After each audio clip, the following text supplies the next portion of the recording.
네, 여러분 안녕하세요. 제가 고등부에서 똑같은 이거를 준비했었는데 중등부는 특별히 좀 짧게 좀 준비해 달라고 얘기를 들어서 제가 상품을 좀 준비했습니다. 예. 네, 저는 예전에 스마트 스토어를 잠깐 운영했었어요. 그래서 좀 남자친구들은 애니카페 쿠폰을 준비했고요. 여자친구들은 제가 뭐 스누피 이런 거 좋아하나요? 네, 그런 파우치나 뭐 이런 텀블러를 준비했으니 오늘 호응을 보고 제가 선물을 나중에 맡기도록 하겠습니다. 네, 틈틈이 드리도록 하겠습니다. 네, 우선 제가 PPT가 되는지 요거를 감사합니다. 네, 먼저 제일 제가 팔 대 비쌌던 스누피 텀블러를 먼저 보여드리고 시작하겠습니다. 제가 이 PPT가 되는지 한번 볼게요. 네, 저는 드림 팩토리 지금 여기 옆에 보시면 322로 그쪽에서 드림 팩토리 그 청소년 어린이 도서관에서 평일에는 가치관 수업과 또 그 독서 프로그램을 진행하고 있어요. 그래서 저희 꿈 이름 보면 사랑하는이라고 나오는데요. 저의 꿈 이름 그 되고 싶은 사람 해서 저는 저한테 사랑이 가장 필요한 사람이라서 사랑하는이라고 지었어요. 그래서 드림 팩토리에서는 사랑하는 선생님이고요. 저의 이름은 안영선입니다. 그래서 여러분들 MBTI 요즘도 좋아하나요? 네, 선생님 MBTI를 맞추면 그냥 맞추는 친구에게 오늘 텀블러를 먼저 주고 시작하도록 하겠습니다. 네, 선생님 MBTI가 뭘까요? 네, 저기 먼저 까만 옷 입은 남자친구. 네네네, 거기 셋째 줄. 네. 아, 선생님이신가요? 어머, 선생님이세요? 아, 네. INFP 아닙니다. 우리 친구. 네. 아닙니다. 저기 우리 여자친구 가운데. 네. INFJ? 아, 오늘 안에 마지막 한 친구. 네, 저 친구. 뭐라고요? 친구 정답입니다. 네. 네, 이따가 여기 텀블러. 네, 제가 지금. 네. 네. 네. 선생님 아이로는 보이나 봐요. 네, 선생님 지금 사실 사람 많은 곳에서 지금 너무 힘든 상황이에요. 그래서 저는 지금 여러분들이 호응을 해주시면 오늘 떨지 않고 잘 진행할 수 있을 것 같습니다. 네, 감사합니다. 네, 그리고 저는 힘들지만 저는 좀 현재에 집중하는 편이고요. 그리고 저는 저희 애들한테 늘 하는 얘기가 공감보다는 팩트를 너무 많이 얘기한다고 얘기하고요. 그다음에 저는 발등에 불 떨어지면 더 잘하는 타입입니다. 그래서 저의 MBTI는 ISTP입니다. 이게 네. 네. 그래서 저는 중학생 때 여러분 만날 때 어땠는지 말씀드리고 싶은데 저기 지금 웃고 계시는 이재만 집사님이 아마 저의 중고등부 때의 모습을 가장 잘 알고 계신 분인데 저는 중학생 때 대치동에서 자랐어요. 근데 대치동에서 제가 치열하게 공부를 했는가? 그건 아니고요. 그리고 저는 이성 또는 친구에도 별로 관심이 없었습니다. 그럼 무엇에 관심이 있었는가? 선생님은 네, 선생님이 저게 오타인데 환타지 소설이라고 되어 있는데 요즘에는 피읍을 쓰죠. 어제 저희 딸이 엄마 판타지 소설 너무 올드하다고. 근데 선생님은 판타지 소설을 너무 좋아했어요. 여러분 홍콩 영화는 잘 모르죠? 저 선생님 때는 홍콩이라는 그 도시가 아니라 나라였어요. 그래서 홍콩에서 만든 영화를 선생님 너무 좋아했고 판타지 소설 중에 선생님은 여러분 아실지 모르겠지만 저는 좀 어두운 소설을 좋아했어요. 퇴마록 같은 걸 되게 좋아했는데 오늘 이 어두운 소설을 봤을 때 어떤 영향이 선생님 삶에 생겼는지 이 이후에 얘기 나누려고 합니다. 그리고 선생님은 좀 특이하게 꿈을 꾸는 걸 좋아했어요. 그래서 학교 갔다 오면 자는 시간을 좋아해서 낮에도 자고 꿈을 꾸는 거를 원해서 매일매일 꿈을 꾸게 됐어요. 지금도 매일매일 꿈을 꾸는데 선생님은 중학생 때 머리맡에 노트와 펜을 두고 꿈을 꾸고 나서 바로 적는 꿈을 기록하는 걸 좋아했고 그다음에 영화 줄거리 쓰는 걸 좋아했습니다. 그리고 선생님 음악 중에서는 발라드를 좋아했고 선생님은 중학교 2학년 때 클래식 기타를 배우기 시작했어요. 그리고 선생님은 혼자 있는 걸 매우 좋아했습니다. 그래서 친구들하고 어울리는 것보다 혼자 있는 걸 좋아하는 중학생 시절을 보냈고요. 그래서 선생님이 오늘 여러분들과 나누고자 하는 이야기는 잠시만요. 이게 안 되네요. 죄송해요. 이쪽으로 해야 되나? 이게 안 넘어가네요. 네. 극작가. 선생님은 드림팩토리 교사이기도 하지만 대본을 쓰는 극작가이기도 해요. 그래서 극작가, 드림팩토리 교사는 어떻게 세상을 바꿀 수 있을까를 오늘 얘기하고자 하는데요. 제가 고등부 때는 드림팩토리 교사 이 후반 얘기까지 했었는데 여러분들한테는 어쩌면 오늘 극작가 얘기까지밖에 못할 수도 있을 것 같아요. 그래서 이건 시간을 보고 제가 정하도록 하겠습니다. 여러분 극작가가 뭔지 아시나요? 아까 제가 얘기했죠. 대본을 쓰는 사람이라고. 근데 선생님은 그래서 서울예술대학 극작과를 졸업했어요. 그리고 지금은 프리랜서로 드림팩토리 교사 일을 하면서 대본 의뢰가 들어오면 대본을 쓰고 있습니다. 그리고 중학생 때 여러 번 만날 때 아까 말했던 홍콩 영화 오우상 감독님이라고 지금은 헐리우드 감독으로도 진출하셨는데 영화 종횡사회라는 영화를 보면서 처음으로 영화 대본을 쓰고 싶다라는 생각을 그때 처음 했던 것 같아요. 그래서 여러 번 만날 때 저는 꿈을 꾸기 시작했습니다. 그리고 이게 종횡사회 그때 배우들인데요. 여기 왼쪽 배우 여러분 아실지 모르겠어요. 주윤발이라고 아시나요? 네네. 젊었을 때 모습이네요. 네. 그래서 선생님은 다큐멘터리에 그 사람들 사는 이야기에 굉장히 관심이 많지만 주로 썼던 대본은 뮤지컬이나 연극, 무대 대본을 주로 썼고요. 다음 작사도 하고 있습니다. 다음에 현재는 지금 드림팩토리 교사하면서 동화와 청소년 소설 공모전을 준비하고 있습니다. 자, 여러분 혹시 궁금할 수 있어서 제가 이걸 준비했어요. 극작가가 되는 방법. 혹시 나는 글 쓰는 거에 관심이 많다 하는 친구들이 있을 것 같아서 이걸 준비했어요. 극작가가 되는 방법은 학교에서 전공을 하면 좀 더 많은 거를 접할 수 있어요. 그래서 지금 현재 극작과라는 그 과가 있는 학교가 한국예술종합학교하고 서울예술대학 저는 두 군데 있는 걸로 알고 있습니다. 그리고 신춘문예나 공모전에 희곡 부분에 당선이 되면 작가에 등단할 수 있는 기회가 좀 열리고요. 그리고 어떤 친구는 나는 희곡보다는 방송 대본이나 예능 대본에 관심이 많다 하는 친구는 방송국 입사를 하기도 하고요. 그리고 저는 주로 지인 의뢰를 받습니다. 그래서 인맥과 관계를 굉장히 중요하게 생각하는데 지인 의뢰로 대본을 쓰고 어떤 친구들은 이제 방송 아카데미 그리고 웹툰 스토리 작가로 시작하는 친구들도 있고 이 밑에 두 줄은 이렇게 다양한 분야에서 극작가가 활동할 수 있다는 거 연극, 뮤지컬, 드라마, 예능, 라디오, 영화, 다큐멘터리, 광고, 웹툰, 게임 그리고 OTT는 여러분 아시듯이 넷플릭스나 디즈니 플러스를 말합니다. 네, 그래서 장점과 단점이 있어요. 선생님 극작가의 장점은 시간과 공간의 제약을 받지 않아서 다른 직업과 병행이 가능합니다. 그래서 선생님 지금 드림팩토리 교사하면서 의뢰가 들어오면 밤에 글을 쓰는데 또 장점은 다양한 분야의 사람들을 만날 수 있다는 거. 그래서 선생님이 만났던 사람들 여러분 아는지 한번 봐주세요. 여기 류승용 배우, 그리고 되게 젊을 때죠. 오징어 게임의 이정재 배우하고 이영애 배우 그리고 가운데는 신하균 배우인데요. 저희 선배님인데 제가 이쪽에서는 오른쪽이네요. 오른쪽이 저의 20살 때네요. 네, 연극. 네. 그리고 스턴트맨들도 만났어요. 저는 이제 무대 대본 하면서 스턴트맨들의 얘기를 쓴 적도 있어서 스턴트맨들도 만났고요. 다음에 이제 무대 대본을 쓰면 이제 스태프들을 많이 만나게 되죠. 그래서 분장하시는 분들도 만나고 영화 촬영에 가면 이제 다양한 또 영화 감독님들, 조명 감독님, 촬영 감독님 다양한 스태프들을 만나게 됐습니다. 그래서 단점을 좀 얘기하자면요.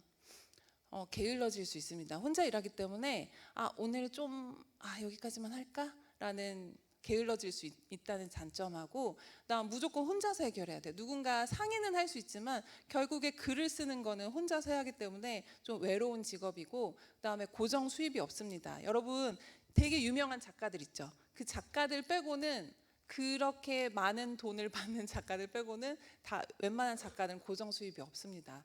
그리고 대본 의뢰가 들어오면 아까도 얘기했듯이 일을 병행해야 하기 때문에 선생님은 대본 의뢰가 들어오면 하루에 한 여러분이랑 비슷하게 잘 것 같은데 한 4시간에서 5시간 정도 잠을 줄여서 그렇게 써야 일을 할 수가 있다는 점. 그리고 불치병이 생길 수 있다. 여러분 좀 이게 무서운 말일 것 같은데, 선생님은 글을 쓰면서 책상에 오랫동안 앉아 있다 보니까 척추 측만증이 있어요. 근데 이게 다시 이렇게 펴지지가 않는다고 하더라고요. 그래서 이게 저한테는 불치병입니다. 네, 그래서 극작가 얘기를 하고 싶은데, 제가 포기하고 싶었던 때가 있어요. 여러분 공부하면서도 많이 힘들 텐데, 선생님은 극작가 하면서 언제 포기하고 싶었냐면요. 여러분 실미도라는 영화 아시죠? 모를 수도 있을 것 같은데, 안 해요? 선생님은 이 영화 실미도 대본 작업에 참여했다가 이 대본이 다른 영화사로 넘어가면서 한 1년여간 준비했던데 돈을 한 푼도 받지 못했어요. 그리고 선물이라는 작품은 제가 대본 작업은 아니었고, 제가 그 영화 일을 배우고 싶어서 소품팀으로 스텝으로 영화 촬영 현장에 있었는데, 저희 팀장님이 돈을 떼먹고 돈을 주지 않았던, 그래서 제가 계속 전화해서 돈 주세요, 돈 주세요 해서 아주 거의 교통비도 안 되는 돈을 송금 받았던 기억이 있어요. 근데 이럴 때 선생님이 사회 초년생이 됐는데 이런 일을 겪으면서 어떤 생각을 했냐면, 돈 많이 받고 싶다, 유명해지고 싶다, 그럼 난 이런 대우 안 받을 텐데 라는 생각을 했던 것 같아요. 근데 이런 생각을 사로잡히다 보니까 어떤 문제가 있었냐면, 여러분 이거 뭐 같아요? 똥같이 보이죠? 근데 이 똥 같은 이거 뭘까요? 이거 맞추는 친구한테도 선생님이 팔던 파우치, 스누피 파우치. 우리 아까 저기 지금 맨 끝에 있는 친구, 마스크 쓴 친구. 뭐라고요? 금덩이는 아닙니다. 친구. 맞습니다. 다이아몬드 원석입니다. 여러분 다이아몬드 원석이 이렇게 되게 똥같이 생겼어요. 근데 이 다이아몬드 원석이 나 돈 많이 받고 싶다, 나 몸값이 좀 높아지고 싶다, 유명해지고 싶다 하고 한다면 이 다이아몬드가 어떻게 돼야 되냐면요. 여러분 이 아름다운 배우 수지, 이 수지 머리 위에 이 왕관 다이아몬드가 되려면 선생님은 이 다이아몬드 왕관이 누구 같았냐면, 여러분 이 작가 혹시 3명 아시나요? 김은숙, 박지은, 김은희. 네, 김은숙 작가는 참고로 도깨비라는 작품을 썼고요. 그다음 박지은 작가가 최근에 눈물의 여왕 썼던 작가고, 김은희 작가는 장항준 감독의 와이프 그 비밀의 숲을 썼던 작가예요. 근데 이 세 분의 작가님처럼 되고 싶었어요. 근데 여러분 20대 초반에 저는 다이아몬드, 똑같은 다이아몬드인데 왕관처럼 되고 싶었던 거죠. 근데 이분들은 참고로 그 드라마 회당 한 편당 거의 한 3억 정도 받아요. 그러면은 20부작을 쓰면 거의 60억을 받겠죠. 네. 근데 저는 20대 초반에 이렇게 되고 싶었어요. 근데 여러분도 아시다시피 다이아몬드 원석이 되려면, 이 지구상에서 가장 단단한 광물이 되려면 아주 오랜 몇억 년 동안 땅 속에 묻혀 있다가, 그냥 묻혀 있는 게 아니라 뜨거운 열과 압력을 견뎌서 지표 위로 어느 순간 올라와야 그 단단한 광물이 되는데, 선생님은 이런 생각을 안 했어요. 그냥 이 완벽한 다이아몬드의 조건이 또 있어요.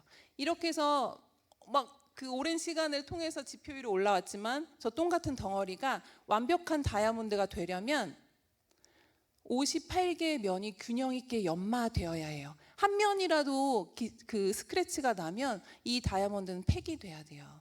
근데 선생님은 이런 거를 생각하지 않고 그냥 다이아몬드가 되고 싶었어요. 근데 하나님의 법칙을 선생님이 생각을 하지 못했더라고요. 여러분 하나님의 법칙이 있어요. 이거는 변하지 않아요. 여러분 제가 그림을 보는데 사과와 꽃이 있죠. 하나님의 법칙은 열매가 꽃보다 빠를 수 없다는 게 하나님의 법칙이에요.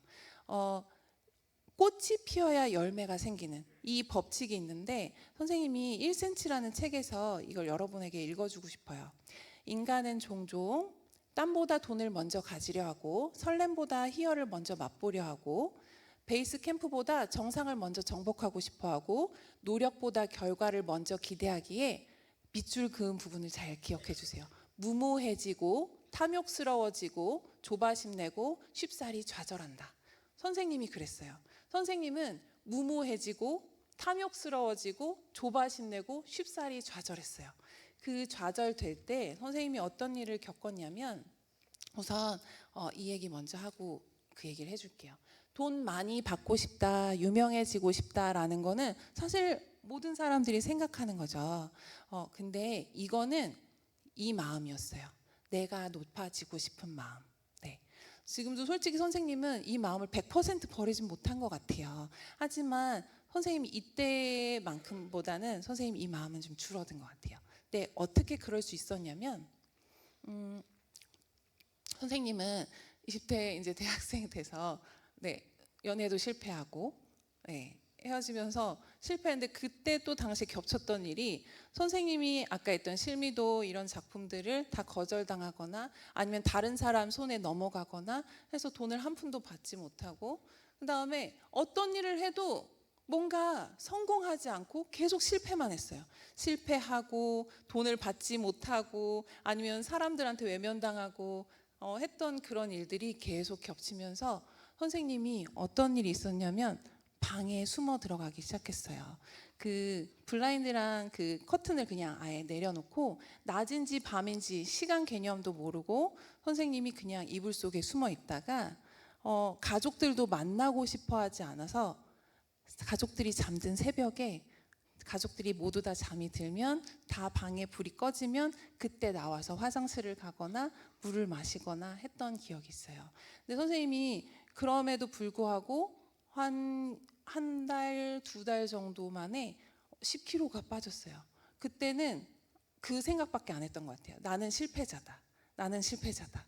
이 생각밖에 안 해서 내가 먹는 게 무슨 잠자는 거와 먹는 게 무슨 소용이 있지? 라는 생각 때문에 계속 그 동굴 속에 들어갔던 것 같아요. 그랬더니 어떤 일이 일어나냐면 선생님이 이제 그날도 밤에 몰래 나와서 화장실에 세수를 하고 있는데, 세수를 하는데 갑자기 뭐가 뚝뚝 떨어져요. 보니까 새빨간 핏덩어리가 코에서 계속 나오고 있는 거예요.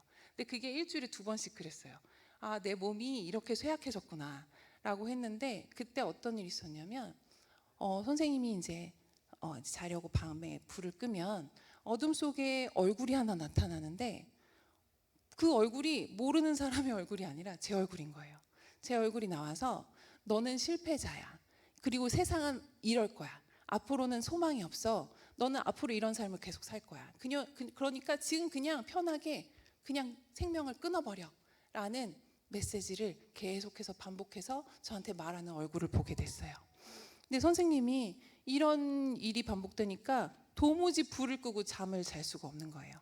그래서 불을 켜놓고 나중에 창문 밖이 밝아지면 그때 잠을 자곤 했었어요. 근데 이런 생활하다가 어느 날도 정말 이제는 선생님이 선생님을 죽이겠구나 라는 순간이 왔을 때 마지막으로 울부짖었습니다. 침대 밑에 숨어서 살려주세요, 예수님 도와주세요 라는 기도를 마지막으로 했어요. 마지막으로 하고는 제가 여러분 이제 중고등학교 때도 그렇고 주말에 무슨 일이 있으면 나 예배 빠지고 다른 거 해야지 라는 걸 선생님도 했었어요. 그리고 대학에 들어가서도 나 이번 주에 공연 준비하니까 다들 연습하는데 나 혼자 빠질 수 없어 라고 해서 주일에 예배 안 가기 시작한 게 대학생 때부터였던 것 같아요. 근데 다시 주일에 그 기도를 드린 그 주에 있던 예배 시간에 드디어 교회를 찾아갔어요. 네, 여러분이 지금 있는 이 교회죠. 할렐루야 교회인데 왔는데, 선생님이 그때 이제 대학생 때, 지금은 청년부죠. 청년부에 왔는데 선생님이 중고등학교 때 알고 지냈던 친구들의 얼굴이 바뀌어 있는 거예요. 선생님이 너무 신기했어요. 성형을 한 것도 아닌데 분명히 달라졌어요. 어딘지 모르는 게 달라졌는데 그 모습이 너무 보기 좋은 거예요. 선생님이 물어봤어요. 친구들한테. 너네 뭐 했어? 나 없는 사이에 그동안 뭐 했어? 라고 했더니 친구들이 뭐라고 대답했냐면 제자훈련 받았어? 라는 얘기를 하는 거예요. 선생님이 제자훈련이 대체 뭐길래 애들 얼굴이 다 변했지? 라는 게 너무 궁금해져서 선생님도 궁금증에 제자훈련을 신청했어요. 선생님이 대학교 늦은 나이에 제자훈련을 받았습니다. 선생님이 이제 아프리카도 가고 뭐 인도도 가고 하면서 사실 선교보다 중요했던 건 선생님이 제자훈련, 기대하지 않았던 제자훈련에서 주님을 만난 거예요. 정말 예수님을 알게 됐어요. 그래서 선생님 얼굴이 변했을까요? 안 변했을까요? 변했을까요? 네. 선생님, 여러분 오늘 주보의 제목이 뭐였죠? 네, 비포 앤 애프터 오늘 공개하도록 하겠습니다. 선생님 좀 지금 약간 긴장되고 창피한데 좀 봐주세요. 선생님 비포의 모습입니다. 선생님이 예수님을 만나기 전에 선생님 맘대로 살던 시절 선생님의 얼굴입니다. 그다음에 제자훈련을 통해서 예수님을 만난 다음, 네, 좀 달라졌나요? 똑같나요? 네, 선생님이 주님을 만나고 친구들이 왜 얼굴이 변했는지 알게 돼서 선생님도 주님을 만났어요. 주님을 만난 다음에 근데 여기서 되게 해피엔딩일 것 같죠? 근데 무슨 일이 생겼냐면 선생님이 예수님을 만난 다음에 글을 쓰려고 다시 노트북을 앞에 있는데 예전에는 술술 써지던 글이 이제는 마침표도 못 찍겠는 거예요. 이상하다. 예수님 만났으면 나 이제 좀 잘 나가야 되는 거 아니야? 라는 생각을 했죠. 그래서 도무지 나는 왜 마침표조차 찍을 수 없게 됐지? 라는 생각을 하다가 발견한 게 있어요. 여러분, 그 작가들은 그 대본 안에서 사람들을 창조해내고 그 사람들의 생명을 좌지우지하는 게 작가들이에요. 그래서 선생님은 선생님의 인생의 주인도 선생님이라고 생각했고 대본을 쓰면서도 그 주인은 선생님이라고 생각했어요. 그래서 내 삶의 주인은 나야 라는 생각을 했었는데 예수님을 만나고 나니까 그게 바뀐 거예요. 내 인생의 주인은 하나님이시고 나의 삶의 왕도 하나님이시고 나의 아버지 되시는 분도 하나님이시다 라고 해서 저의 삶의 왕의 자리를 예수님께 내어드린 다음부터는 마침표조차 찍을 수 없게 된 거예요. 왜냐하면 글을 쓰는 것도 하나님 안에서 써야 되는데 제 마음대로 제가 왕이 돼서 쓸 수가 없게 된 거예요. 그래서 이거를 그럼 어떻게 하죠? 하고 기도했더니 이거를 보기 시작했어요. 네. 여러분 되게 뻔한데? 라고 생각할 수 있겠지만 말씀을 읽기 시작했을 때 어떤 걸 알게 됐냐면 이 성경의 말씀을 보면 여러분들 옳고 그름을 알려주는 안내서이기도 해요. 그리고 작가로서는 굉장히 중요한 걸 알게 됐는데 인간의 본 모습은 무엇인가, 그리고 이 세상에서 가치 있는 것은 무엇인가, 사람이 추구해야 될 것은 무엇인가를 말씀을 통해서 보기 시작했어요. 이 말씀을 보고 또 본 다음부터는 그 다음부터는 문장이 조금씩 써지기 시작했어요. 근데 여러분 가짜와 진짜 구별법을 아시나요? 여러분 이거 제가 뭐 보여드릴게요. 이거 가짜예요, 진짜예요? 가짜고 이거는요? 이거 여러분 가짜인 거 어떻게 알아요? 진짜를 알고 있으니까 가짜를 아는 거죠. 근데 여러분들이 만약에 진짜를 알기 전에 요거를 봤으면 아마 이게 진짜인 줄 살았겠죠. 선생님 아들이 옛날에 어린이집 다닐 때 운동화를 샀는데 중국에서 저희 남편이 샀는데 그 아비도스가 온 거예요. 아디다스가 아니라 아비도스가 왔는데 저희 아들은 아디다스인지 아비도스인지 모르죠. 그러니까 열심히 잘 신고 다니다가 어느 순간 그거를 가짜라는 걸 알게 됐을 때 안 신게 되는 그런 일이 일어나죠. 그럼 여러분 진짜와 가짜를 알 때 여러분 진짜를 알기 때문에 가짜를 구별할 수 있게 되죠. 그래서 위조지폐 감별사들이 하는 일은 뭐냐면 절대 위조지폐를 보지 않아요. 무조건 진짜 지폐만 몇십 년을 봅니다. 그런 다음에 위조지폐는 다양한 어떤 위조지폐가 나와도 이거는 가짜예요 라고 한눈에 볼 수 있게 되는 그런 능력을 진짜를 봐야 생기게 돼요. 그럼 여러분 진짜와 가짜 어떻게 구분하는지, 여러분 살면서 지금도 마찬가지지만 세상에 거짓 메시지가 정말 많아요. 그중에 선생님이 대표적으로 선생님이 이 넷플릭스와 디즈니 플러스 선생님도 좋아해요. 근데 이상한 공식을 하나 발견했어요. 선생님이 이걸 보다가 예전엔 선생님이 만약에 예수님을 만나기 전이었다면 이게 저도 진짜라고 생각했을 거예요. 여러분 이 드라마 여러분들은 모르겠지만 이 작가는 이 죽은 자도 살려냅니다. 분명히 극 중에서 죽었는데 한 몇 회 뒤에 다시 살아나서 나타나요.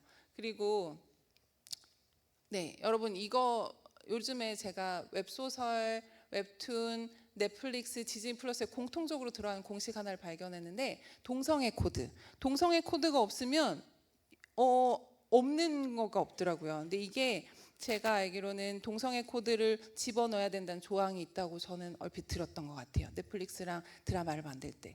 근데 이거를 계속 보다 보면 어느 순간 굉장히 자연스러워져서 이상하지 않구나, 자연스러운 거구나라고 어느 순간 인식하게 돼요.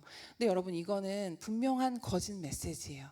근데 이걸 어떻게 선생님은 만약에 예수님을 만나기 전이었다면 작가님 이 내용을 넣어서 대본 좀 써주세요 라고 했다면 저는 썼을 것 같아요. 왜냐하면 아까 말했듯이 다이아몬드가 되고 싶었거든요. 유명해지고 돈 많이 벌고 싶었거든요. 근데 하지만 주님을 만난 다음에 성경 말씀을 본 다음에는 이거는 내가 써서는 안 되는 것이라는 걸 알고는 이런 의뢰가 들어오면 저는 쓰지 않습니다. 그래서 작가가 받는 유혹이 어떤 것들이 있냐면요. 술도 안 마시고 담배도 안 피우는데 글을 쓴다고? 인생을 모르네. 나는 저 작가에게 작품을 맡기지 않겠어. 그리고 이런 것만 쓰면 누가 투자합니까? 사람들이 안 좋아합니다. 그리고 이거 하고 우선 그래요. 작가님 생각 알겠으니까 우선 이거 하고 작가님 유명해지면 그때 원하는 거 그때 하세요 라는 얘기를 가장 많이 들었고, 하나님 믿으면 이것도 못하고 저것도 못하고 작가는 다양성을 봐야지 왜 그 다양성을 보지 못합니까? 너무 사람이 꽉 막혔네, 무능력하네, 사람이 좁네 라는 얘기를 들었어요. 선생님이 그때 나 진짜 무능력한가? 나 이렇게 편협한가? 라는 생각을 했는데, 여러분 성경에 보면 하나님, 성경이 맨 처음에 뭘로 나오죠? 이것도 하는 사람에게 선생님 카드 지갑을 주도록 하겠습니다. 성경 첫 구절. 네. 네, 맞습니다. 제가 이따가 카드 지갑 드리도록 하겠습니다. 감사합니다. 네. 하나님이 천지를 창조하셨어요. 여러분, 이게 우주 밖에서 지구를 본 모습이에요. 우리는 여기서 점보다 더 작은 점으로 살고 있어요. 근데 하나님이 이거를 모두 다 창조하셨다면 하나님은 작은 분인가요? 큰 분인가요? 네, 크신 분입니다. 그리고 여러분 이세 알아요? 저 이거 짤 보고 어떤 사람이 이세를 찾으려고 그림판으로 그린 다음에 이걸 이세 아시는 분이라고 올렸더니 이런 새가 대체 어딨어? 라고 했는데 진짜 있습니다. 이게 진짜 똑같죠? 이게 암컷 앞에서 구애하는 수컷 새의 모습인데요. 진짜 저렇게 생겼어요. 근데 이걸 하나님이 창조하셨어요. 하나님이 이 새뿐만 아니라 여러분 나중에 혹시 나는 정말 하나님이 정말 창조하신지 잘 모르겠어 라고 한다면 유튜브에서 수컷 새 동영상을 찾아보세요. 그러면 다양한 색깔의 수컷들이 나오는데 저는 그걸 보면서 하나님은 이렇게 유머러스 하시고 창조의 능력, 창의적인 분이신데 내가 그 능력을 받는다면, 나는 하나님 믿는 사람으로서 내가 그 능력을 받는다면 나는 절대 좁지 않고 나는 절대 무능력하지 않아 라는 생각을 하게 됐어요. 네, 이거는 나중에 찾아보세요. 그래서 저는 글을 쓸 때마다 이런 기도를 합니다. 세상을 말씀으로 창조하신 하나님, 저는 주님의 도구인 만년필입니다. 주님의 창조의 능력을 한 방울이라도 저에게 부어주셔서 오늘 쓰는 글에 하나님의 성품이 담기고 이 작품을 통해 다른 사람들이 회복되고 하나님의 얼굴을 볼 수 있게 되길 원합니다. 아멘 하고 기도해요. 그래서 저는 이걸 한 번만 드리는 게 아니라 매일매일 한 장 한 장 쓸 때마다 기도를 합니다. 그래서 오늘 극작가의 내용은 여기까지인데 사실 드림팩토리 교사 얘기가 있어요. 근데 여러분들이 이 내용을 어떻게 좀 지금 제가 볼 때는 여기까지 하는 게 나을까요? 네. 선생님 드림팩토리 이거는 되게 짧으니까 빨리빨리 넘어갈게요. 드림팩토리가 지금 2015년 한 10년 지금 10년 차 됐어요. 그리고 저는 2016년부터 지금 현재 9년 차로 드림팩토리 교사를 하고 있고 321호 어린이 청소년 도서관에서 일을 하고 있습니다. 그리고 독서 프로그램, 성경적 가치관 수업, 중고등부 동아리 다독다독을 운영하고 있는데요. 선생님 얘기를 또 하나 하자면 선생님이 아까 살아났죠. 주님이 저를 살려주셨죠. 근데 선생님이 또 하나님 앞에서 생명을 구하는 일이 또 일어났습니다. 선생님이 2012년에 암 선고를 받았어요. 2012년이니까 선생님이 결혼하고 나서 얼마 안 돼서 암 선고를 받았어요. 선생님은 암 하면 여러분 죽음을 딱 떠올리게 돼요. 여러분 나중에 그 암 하면 죽음밖에 떠오르지 않아요. 선생님도 이제 죽는구나 라고 생각을 했던 것 같아요. 근데 감사하게도 지금까지 잘 살아있고 치료 잘 받고 살아있습니다. 근데 여전히 선생님은 재발의 위험을 안고 살고 있어요. 언제든지 저는 다시 재발되면 죽겠구나. 근데 사실 여러분 진리는 뭐냐면 사람은 언젠가 다 죽습니다. 네, 그래서 저는 남들보다 좀 빨리 죽을 수는 있겠구나라는 마음으로 살아가고 있어요. 근데 하나님이 저한테 2016년 교사교육, 그 드림 팩토리 하려면 교사교육을 받고 자격증을 받아야 되는데 이 교사교육을 받고 새 생명을 살게 해주셨어요. 지금 저는 인생 2회차를 살고 있는데 지금 드림 팩토리 교사하면서 내가 이 아이들을 섬길 수 있는 거는 하나님께 정말 저한테 새 생명을 주셨던 삶이라고 저는 믿고 있어요. 그래서 극작가와 드림 팩토리 교사 같이 하면서 좋은 점만 우리 선생님 말씀드릴게요. 이게 지금 제가 쭉쭉쭉쭉 나오는 이 주제들이 지금 드림 팩토리에서 매주 배우는 수업들 중 하나예요. 근데 이런 것들을 선생님들이 준비하면서 1년에 40개의 가치를 준비를 하는데 초등학생 때로 선생님이 다시 돌아가서 기본을 다시 배우는 기분이에요. 그래서 책도 초등학생들과 지금 같이 읽고 있어서 선생님이 지금까지 읽었던 책보다 지금 더 많이 읽고 있는 것 같아요. 그래서 이런 점이 좋고요. 그다음에 여러분 최근에 몇 년 전에 코로나 때문에 여러분 너무 힘들었죠. 선생님이 이 코로나 때 그 혼란의 시기에 이 말이 너무 와닿았던 것 같아요. 이게 그 미야자키 하야오라고 애니메이션 만드는 감독 그분이 쓰신 건데 선생님은 이 책을 읽고 이렇게 썼어요. 초등학생 때 배우지 못했던 그리고 어른이 되어서도 매일매일 자주 잊어버리는 소중한 것들을 나 또한 수업을 통해 어린이 책을 통해 다시 배운다. 출근할 때마다 어린이가 다시 되는 기분이다. 그리고 미야자키 하야오는 이렇게 얘기했습니다. 코로나로 전 세계가 이거는 제 얘기네요. 죄송해요. 코로나로 전 세계가 혼란으로 요동쳤고 정신없이 변화의 파도가 몰아치고 사람들의 마음이 무가치한 것들에 현혹되는 이 시기 속에 미야자키 하야오의 말처럼 아이들 옆에 있어서 정말 다행이라고 생각한다. 미야자키 하야오가 그 애니메이션 만드는 옆에 어린이집을 하나 만들었어요. 그 직원들 아이들이 다니는.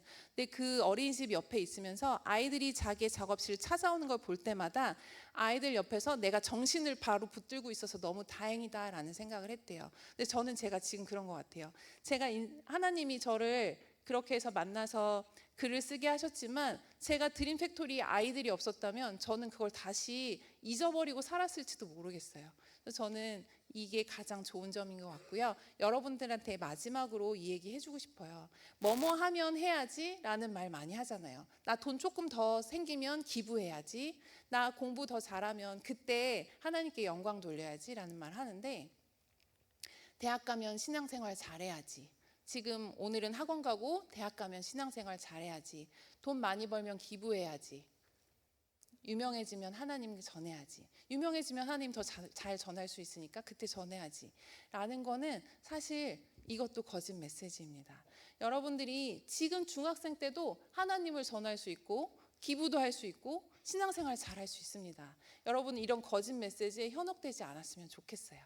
그래서 하나님이 세상을 바꾸는 크리스천에서 극작가와 드림 팩토리 교사는 어떻게 세상을 바꿀 수 있을까 결론을 낸다면 선생님은 이 말씀으로 결론 내고 싶어요. 하나님은 무엇을 기뻐하시는가? 여러분들이 공부를 하고 학원을 다니고 꿈을 꾸면서 이게 맞는 걸까 틀린 걸까라고 고민할 때 이걸 한번 기억해 주세요. 여호와께서 이와 같이 말씀하시되 지혜로운 자는 그의 지혜를 자랑하지 말라. 용사는 그의 용맹을 자랑하지 말라. 부자는 그의 부함을 자랑하지 말라. 자랑하는 자는 이것으로 자랑할지니 곧 명철하여 하나님, 나를 아는 것은 하나님을 아는 것과 하나님은 사랑과 정의와 공의를 땅에 행하는 자인 줄 깨닫는 것이라. 그리고 이것을 하나님은 기뻐하신다고 하세요. 그래서 여러분들이 어떤 일을 하든 하나님은 이런 분이십니다 라고 선포할 때 여러분들은 가장 가치 있는 일을 할 수 있다는 것 기억하고 오늘 이 말씀을 마치려고 합니다. 긴 얘기 들어주셔서 감사합니다. 네.